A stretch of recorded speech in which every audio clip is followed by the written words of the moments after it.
அப்போது நள்ளிரவு 3 மணி ஆகிவிட்டிருந்தது. தூக்கத்தால் என் கண்கள் சொருகிக் கொண்டிருந்தன. உடலில் ஊசிகள் குத்துவது போன்ற கடும் குளிர் நிலவியது. ஆனாலும் என்னால் வீட்டிற்கு செல்ல முடியவில்லை. நான் டாக்ஸி ஸ்டாண்டில் ஆர்வத்துடன் தேடி பார்த்தேன். ஆனால் ஒரு பயணியை கூட காணவில்லை. நாளை காலை அம்மாவை மருத்துவமனைக்கு அழைத்து செல்ல வேண்டும். மருந்துகளுக்காக ஒரு பெரிய தொகை தேவைப்பட்டது. இதையெல்லாம் எனக்குள் நினைவூட்டி கொண்டு என் பையில் இருந்த சில 100 ரூபாய் நோட்டுகளை எடுத்து பார்த்தேன். அதை தவிர என்னிடம் வேறு பணம் ஏதும் இல்லை. அம்மாவின் புற்றுநோய் மருந்துகள் மிகவும் விலை உயர்ந்தவை. 1 மாத சம்பளம் அப்படியே கரைந்துவிடும். வேறு வழியின்றி நான் இரவு நேரங்களில் ரயில் நிலையத்தில் டாக்ஸி ஓட்ட வேண்டியிருந்தது. அதிலிருந்து கிடைக்கும் பணத்தை வைத்துதான் எப்படியோ அம்மாவிற்கு சிகிச்சை அளித்து வந்தேன். ஆனால் என் மனதில் எந்த நம்பிக்கையும் இல்லை.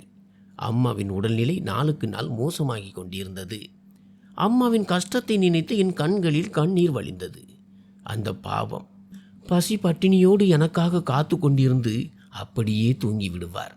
சமைப்பதற்கு கூட அவரிடம் தெம்பில்லை. நான் டாக்ஸி எடுக்க கிளம்பும் முன் ஏதோ ஒன்றை சமைத்து வைத்துவிட்டு செல்வேன். ஆனால் நான் வீடு திரும்பும்போது அந்த உணவு மேசையிலேயே ஆறி போயிருக்கும். அம்மா பசியோடு அப்படியே தூங்கி போயிருப்பார். அவன் தன் சிந்தனைகளில் மூழ்கியிருந்தபோது தூரத்தில் ரயில் வரும் சத்தம் கேட்டது. உடனே அவன் உஷாராகி நின்றான். ரயில் நின்றால் யாராவது ஒரு பயணியாவது டாக்ஸி பிடிப்பார்கள் என்று நம்பினான். பெரும் சத்தத்தோடு ரயில் தண்டவாளத்தில் வந்து நின்றது. பயணிகள் ஒவ்வொருவராக இறங்கத் தொடங்கினர். கூட்டம் அதிகமாக இல்லை. ஆங்காங்கே ஒரு சில பயணிகளே இருந்தனர். அப்போது அவனது பார்வை ஒரு மூதாட்டியின் மீது விழுந்தது. அவர் மிகவும் சிரமப்பட்டு 2 கனமான பைகளை ரயிலில் இருந்து கீழே இறக்கி கொண்டிருந்தார். அதை பார்த்து அவனுக்கு ஆச்சரியமாக இருந்தது. அந்த மூதாட்டியை பார்த்தால் யாரோ ஒரு வீட்டில் வேலை செய்பவர் போல தெரிந்தது. அவருடைய ஆடைகள் மிகவும் பழையதாகவும் கிழிந்தும் இருந்தன. தலைமுடி நரைத்து சிக்கலாகவும் முகம் சுருக்கங்கள் நிறைந்தும் காணப்பட்டது. அந்த பைகள் கூட பழையதாகவும் அழுக்காகவும் இருந்தன. ஆனால் அவர் அந்த பைகளை அவ்வளவு கவனமாக இறக்கி வைப்பதை பார்த்து அவனுக்கு சிரிப்பு வந்தது. இந்த கிழவியை இந்த நள்ளிரவு நேரத்தில் யார் அழைத்து செல்வார்கள் என்று நினைத்து கொண்டு அவரிடமிருந்து விலகி நின்றான். இது போன்ற வயதான பயணிகளிடம் சிக்கிக் கொள்வதை அவன் எப்போதும் தவிர்த்து வந்தான். ஆனால் சிறிது நேரத்தில் அவனது காதுகளில் ஏதோ சலசலப்பு சத்தம் கேட்டது. அவன் திரும்பி பார்த்தபோது சில குடிகாரர்கள் அந்த மூதாட்டியை சூழ்ந்து கொண்டு நிற்பதை கண்டான். கிழவி, இந்த பைகளுக்குள் அப்படி என்னத்தான் ஒளித்து வைத்திருக்கிறாய்? எங்களுக்கும் கொஞ்சம் பங்கு கொடு என்று அவர்கள் மிரட்டினர். எங்களுக்காவது கொஞ்சம் நல்லது நடக்கட்டும் என்று ஒரு குடிகாரன் தள்ளாடி கொண்டே அந்த மூதாட்டியின் பையை பறிக்க முயன்றான். ஆனால் அவர் பயந்து பின்வாங்கினார். அவர் ஒரு பையை தூக்கி தன் நெஞ்சோடு அணைத்து கொண்டார். மற்றொரு பையை தரதரவென தன் பக்கம் இழுத்து கொண்டார்.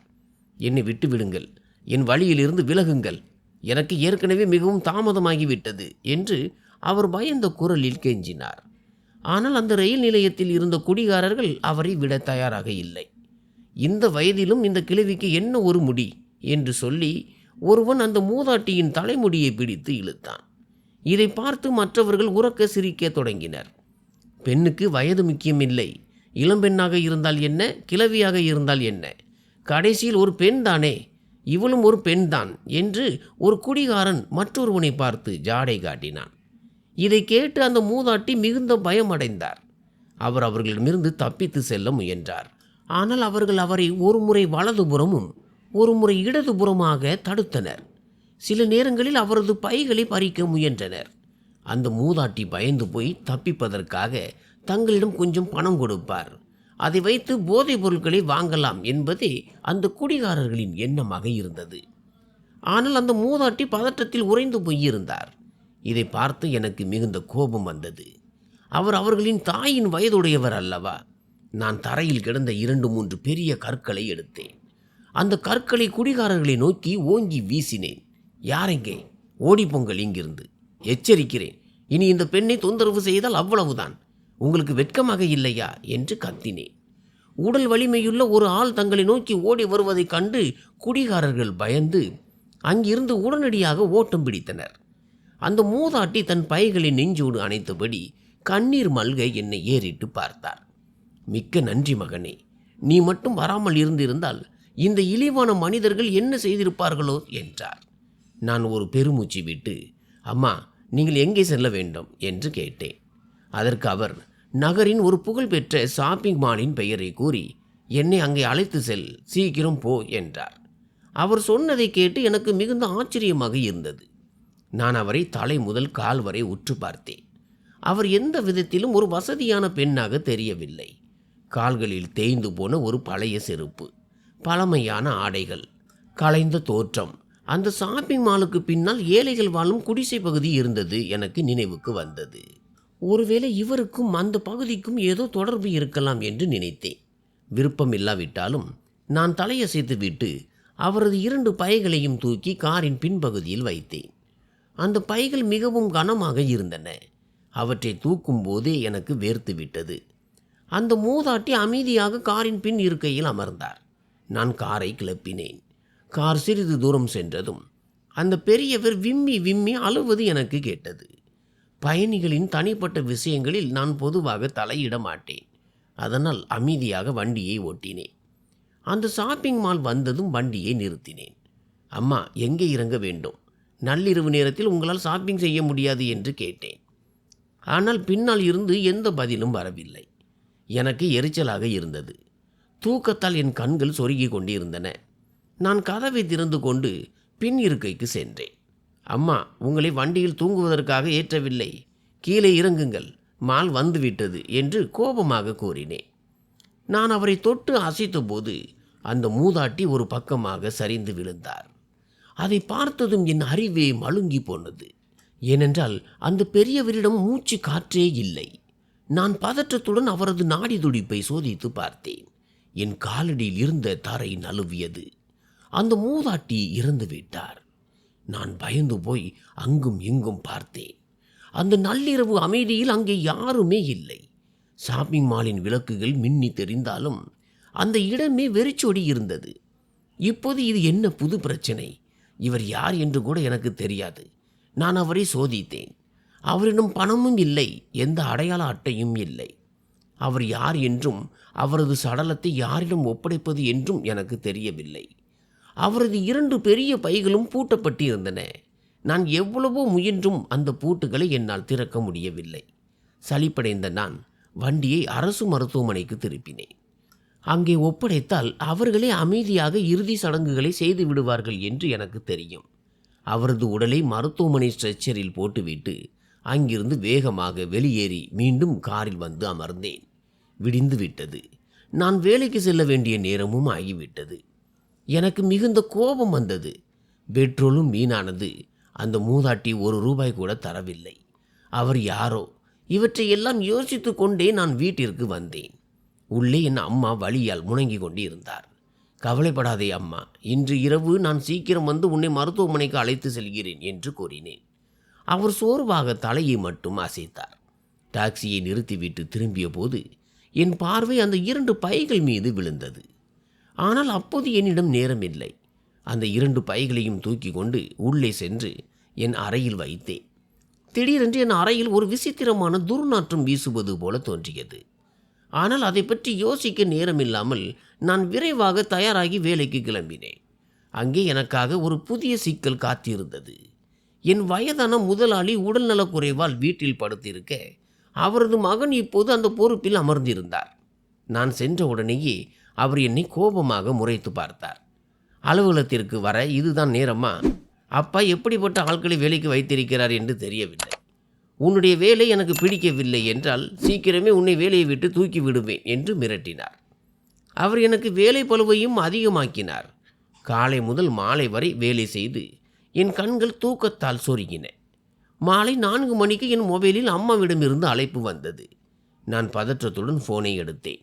சுமித், சீக்கிரம் வீட்டிற்கு வா, என் உடல்நிலை மிகவும் மோசமாக உள்ளது, என்னை மருத்துவமனைக்கு அழைத்து செல் என்று அம்மா கூறினார். நான் பயந்து போனேன். வேலை முடிய இன்னும் சிறிது நேரம் இருந்தது. நான் முதலாளியிடம் அனுமதி கேட்டபோது அவர் என்னை விழுங்கி விடுவது போல பார்த்தார். லீவு எடுத்தால் பணம் கிடைக்காது, வேலை செய்தால்தான் கிடைக்கும். உங்களை போன்றவர்களுக்கு இது பழக்கமாகிவிட்டது. நீ எத்தனை மணி நேரம் லீவு எடுக்கிறாயோ அத்தனை மணி நேர சம்பளத்தை நான் பிடித்து கொள்வேன் என்றார். என் கண்ணீரை நானே துடைத்து கொண்டேன். என் அம்மா உண்மையில் கடும் வலியில் இருந்தார். அவரை அழைத்து கொண்டு நான் மருத்துவமனைக்கு ஓடினேன். அவரை பரிசோதித்த மருத்துவர்கள் அவரது நிலைமை மோசமாக உள்ளது, உடனடியாக அறுவை சிகிச்சை செய்ய வேண்டும் என்று கூறினார்கள். உடனடியாக அறுவை சிகிச்சை செய்யாவிட்டால் அவர் உயிரை காப்பாற்றுவது கடினம், இனி மருந்துகள் வேலை செய்யாது என்று மருத்துவர் வெளிப்படையாக கூறிவிட்டார். இதை கேட்டவுடன் என் அறிவே மழுங்கி போனது. அந்த அறுவை சிகிச்சைக்கு ஆகும் செலவை பற்றி மருத்துவர் சொன்னபோது என் உடலில் இரத்தமே இல்லாதது போல நான் வெளிரி போனேன். அவ்வளவு பெரிய தொகையை சேமிக்க எனக்கு இன்னும் பல வருடங்கள் ஆகும். ஆனால் மருத்துவர் எனக்கோ வெறும் 10 நாட்கள் மட்டுமே அவகாசம் கொடுத்திருந்தார். அம்மாவை அழைத்து கொண்டு நான் வீட்டிற்கு திரும்பினேன். இன்று டாக்ஸி ஓட்ட செல்ல மனமே வரவில்லை. சோர்வுடன் என் அறையில் படுத்து யோசித்து கொண்டிருந்த போது திடீரென்று எனக்கு ஒன்று தோன்றியது. நேற்று வீசிய அதே துர்நாற்றம் இன்றும் வீசியது. இன்று அந்த மனம் மிகவும் அதிகமாக இருந்தது. நான் எழுந்து அறையின் அங்கும் இங்கும் பார்த்தேன். துர்நாற்றம் வீசும் அளவிற்கு அறையில் எந்த பொருளும் இல்லை. நான் ஒருக்களித்து படுத்தேன். ஆனால் அந்த நாற்றம் மிகவும் விசித்திரமாக இருந்தது. ஏதோ ஒரு விலங்கின் சடலம் அழுகுவதை போன்ற ஒரு வாடை அது. சிறிது நேரம் நான் புரண்டு புரண்டு படுத்தேன். அம்மாவின் சிகிச்சைக்கு பணத்தை எங்கிருந்து புரட்டுவது? எவ்வளவோ யோசித்தும் ஒரு வழியும் தெரியவில்லை. கடைசியில் சோர்வுடன் எழுந்து நின்றேன். டாக்ஸி ஸ்டாண்டிற்கே செல்வோம், ஏதோ கொஞ்சம் பணமாவது கிடைக்கும் என்று நினைத்து கொண்டு காரை எடுத்துக்கொண்டு ரயில் நிலையத்திற்கு சென்றேன். இரவு ஆழமாகி கொண்டிருந்தது. அதோடு குளிரும் அதிகரித்தது.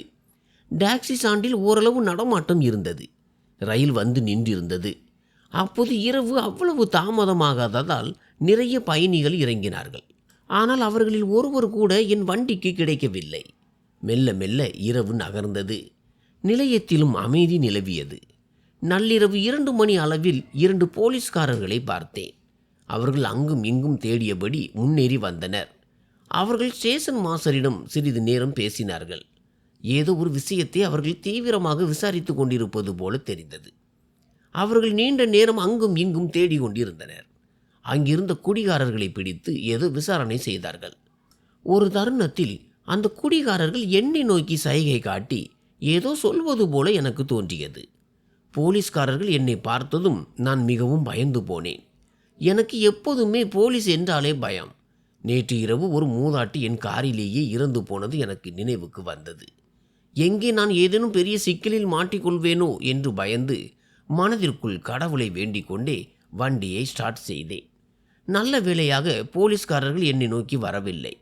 அவர்களுக்கு ஒரு ஃபோன் வரவே உடனே அவர்கள் தங்கள் வாகனத்தை நோக்கி சென்று அங்கிருந்து கிளம்பிவிட்டார்கள். அவர்கள் சென்றதும் நான் காரை விட்டு இறங்கி மெதுவாக நடந்து ஸ்டேஷன் மாஸ்டரிடம் சென்றேன். இந்த போலீஸ்காரர்கள் என்ன சொல்கிறார்கள், நள்ளிரவு நேரத்தில் இங்கே என்ன வேலை என்று மேலோட்டமாக கேட்பது போல கேட்டேன்.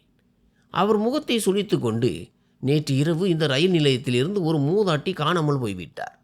இந்த போலீஸ்காரர்கள் அவரைத்தான் தேடிக்கொண்டிருக்கிறார்கள். அவர் யார் என்று தெரியவில்லை. ஆனால் போலீஸ் பேசுவதை பார்த்தால் அந்த மூதாட்டியை கடத்தியவனை அவர்கள் உயிரோடு விடமாட்டார்கள் போல தெரிகிறது என்றார். அவர் சொன்னதை கேட்டதும் என் காலடியில் தரை நழுவுவது போல இருந்தது. என் வாழ்க்கையில் ஏற்கனவே கஷ்டங்கள் குறைவில்லை.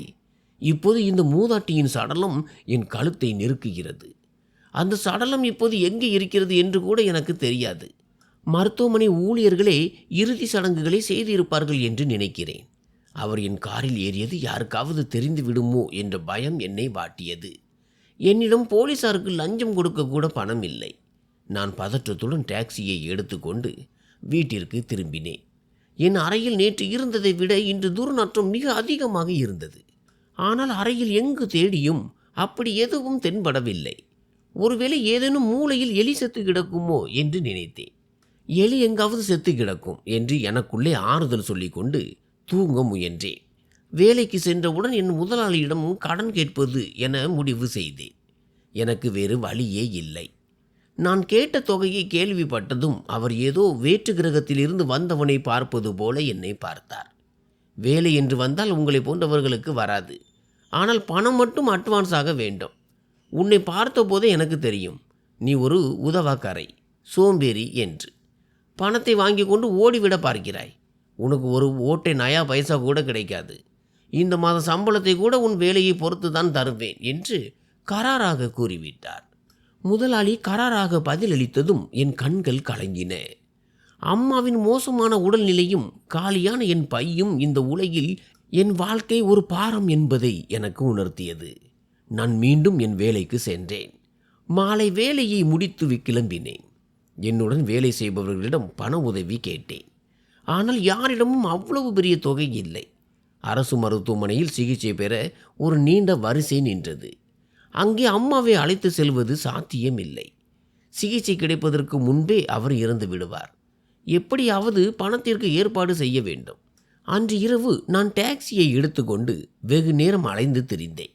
ரயில் நிலையத்திற்கு செல்லவே எனக்கு பயமாக இருந்தது. நேற்று பார்த்த அந்த போலீஸ்காரர்களின் பயம் இன்னும் என் நெஞ்சில் இருந்தது. ஆனால் ஏதேனும் செய்தாக வேண்டுமே. டாக்ஸியின் வாடகையும் மாதந்தோறும் கட்ட வேண்டும். விருப்பமில்லாவிட்டாலும் நான் காரை ரயில் நிலையத்தை நோக்கி திருப்பினேன். திடீரென்று சாலையை கடக்கும்போது வலது பக்கம் இருந்து ஒருவர் என் வண்டி மீது மோதினார். நான் பதற்றத்துடன் பிரேக் போட்டேன். இப்போது என்ன புதிய சிக்கல் வரப்போகிறதோ என்று பயந்து கொண்டே காரை விட்டு இறங்கினேன். என் வண்டியில் மோதி விழுந்தது ஒரு அழகான பெண். அவருடைய விலை உயர்ந்த ஆடைகள், விலை உயர்ந்த காலணிகள் மற்றும் கைப்பை ஆகியவற்றை பார்க்கும்போது அவர் ஒரு வசதியான குடும்பத்தை சேர்ந்தவர் என்று தெரிந்தது.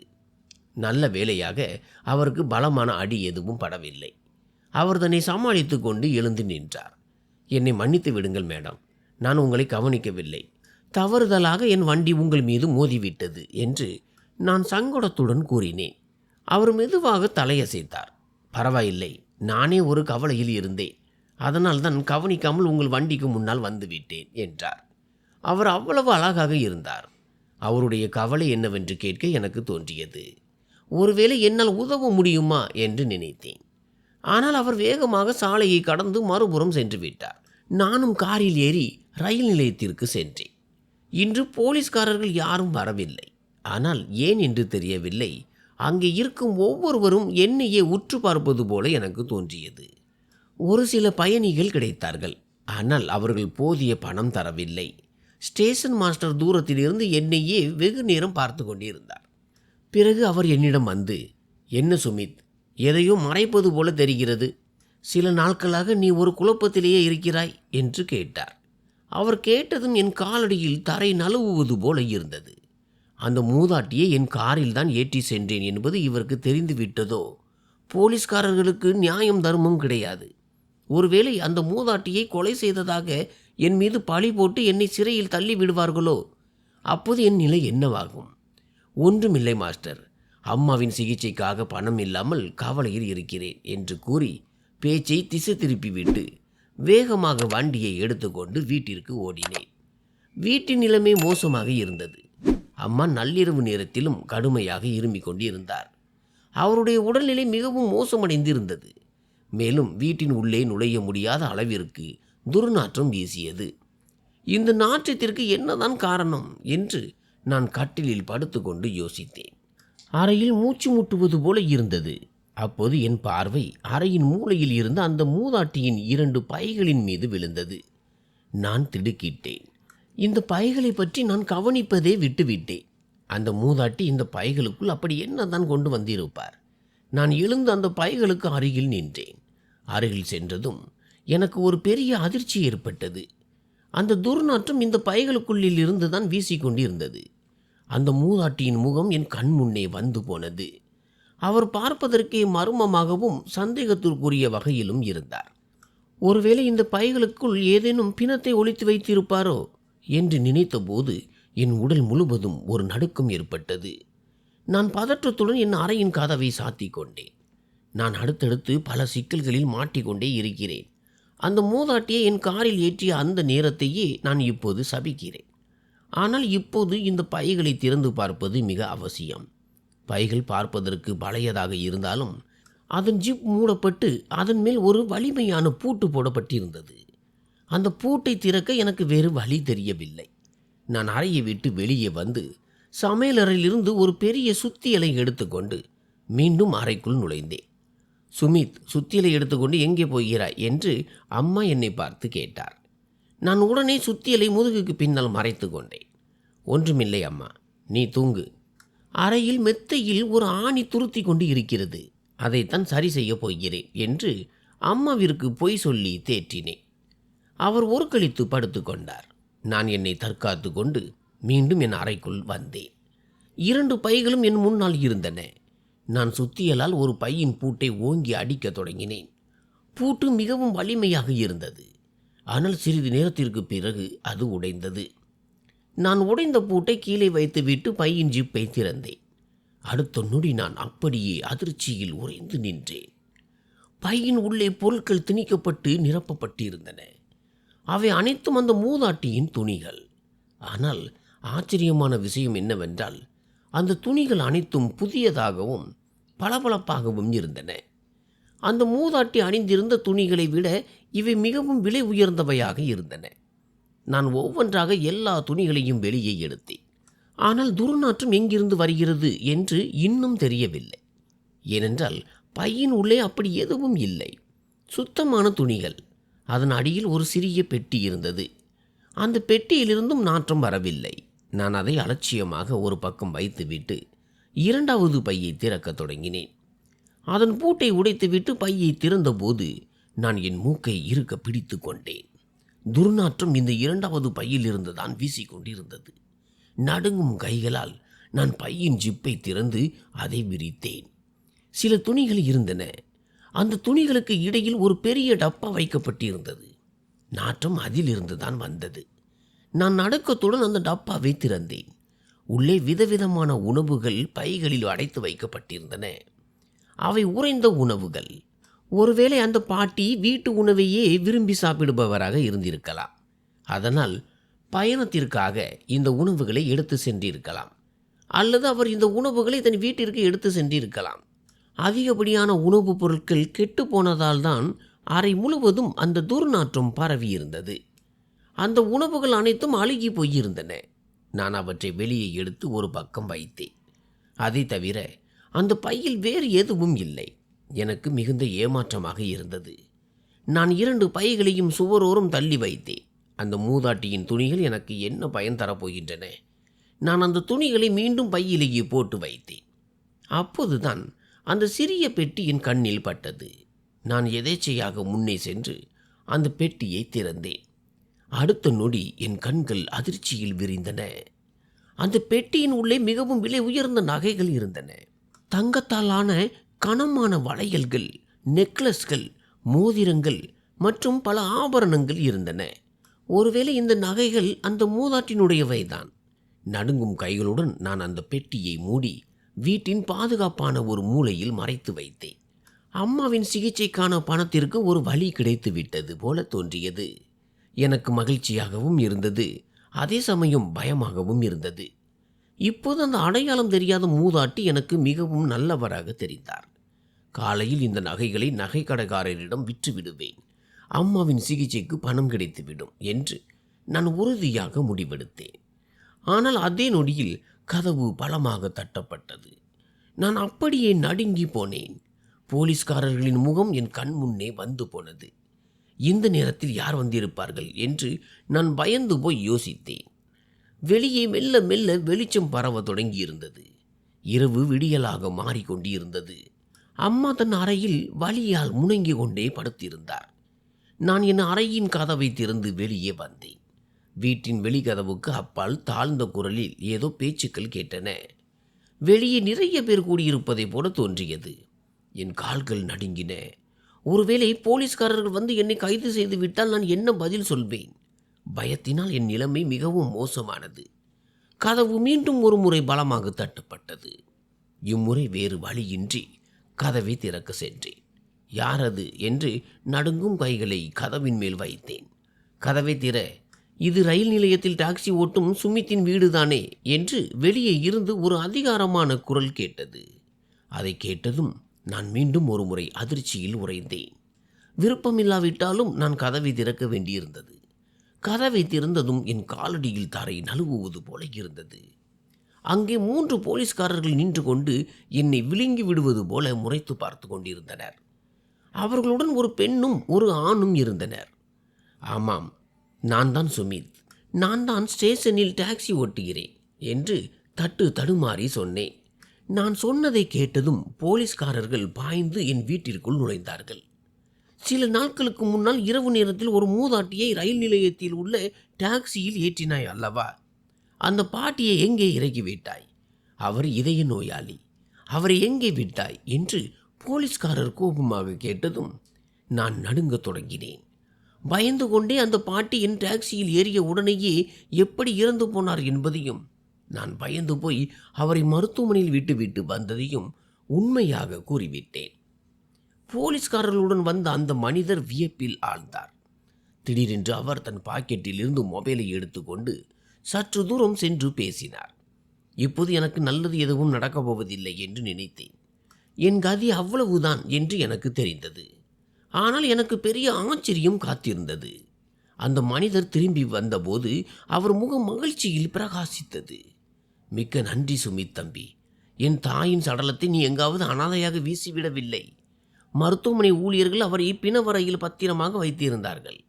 இன்று நாங்களே அவருக்கு இறுதி சடங்குகளை செய்து விடுவோம். நாங்கள் அனைவரும் அவருக்காக காத்திருந்தோம். அவர் பிடிவாதமாக தனியாக வேறு நகரத்திற்கு சென்று காணாமல் போய்விட்டார். நாங்கள் அனைவரும் கவலையில் இருந்தோம். இப்போது அவருடைய உடல் கிடைத்து விட்டது, அதுவே எங்களுக்கு நிம்மதி என்றார் அந்த மனிதர். இவ்வளவு எளிதாக நான் இதிலிருந்து தப்பித்து விட்டேன் என்பதை என்னால் நம்பவே முடியவில்லை. திடீரென்று அந்த மனிதர், என் தாயிடம் சில பொருட்கள் இருந்தன, அந்த பொருட்கள் இப்போது எங்கே என்று கேட்டார். நான் மௌனமாக நின்றேன். இப்போது என் நேர்மைக்கு ஒரு சோதனை வந்துவிட்டது. உள்ளே அந்த பாட்டியின் 2 பைகளும் இருந்தன.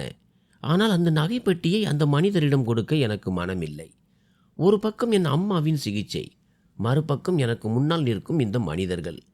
நான் அந்த பெட்டியை கொடுக்காவிட்டால் ஒருவேளை போலீஸ்காரர்கள் என்னை கைது செய்து விடக்கூடும். ஏனென்றால் அந்த பெட்டியில் நகை இருந்தது அவர்களுக்கு தெரிந்திருக்கலாம்.